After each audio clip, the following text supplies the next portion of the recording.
Здравствуйте, с вами Милана Смитская. Сегодня рассмотрим вот такой очень красивый узор. На данный узор мы набираем такое количество петель, чтобы было кратно 4, плюс 1 петля для симметрии, плюс 2 кромочные. Смотрите, так узор смотрится с лицевой стороны, так с изнаночной. Узор состоит всего лишь из 2 рядов. Я вам рекомендую. Вяжется очень просто, справятся даже начинающие девочки. Можно вязать шапки, кардиган, пуловер, детские вещи. То есть применяйте данный узор там, где понравится вам. Первый ряд. Кромочную снимаем. После кромочной 1 изнаночная. Далее у нас 3 петли.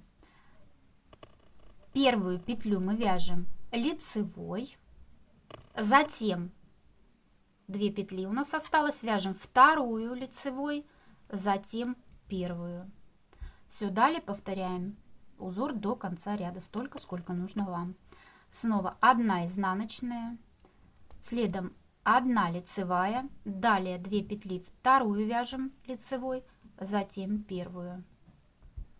И так чередуем до конца ряда. Изнаночная, лицевая, затем вторую лицевой, затем первую. Изнаночная, лицевая, вторую лицевой, затем первую. И изнаночная перед кромочной и кромочная. Далее второй ряд. Кромочную снимаем. После кромочной у нас идет лицевая петля.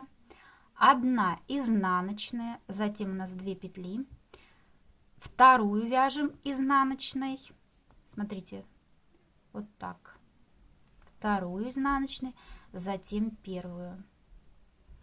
Все, и так повторяем до конца ряда. Снова лицевая, изнаночная, затем вторую изнаночной, затем первую. Снова лицевая, изнаночная, вторую изнаночная, затем первую. И повторяем.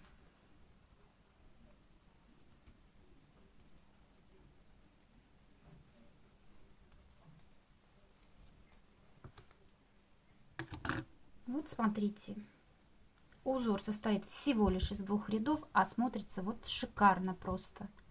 Такие объемные дорожки. Я вам рекомендую. Справятся даже начинающие девочки. Надеюсь, данное видео было понятным, полезным. Спасибо за внимание. До новых встреч!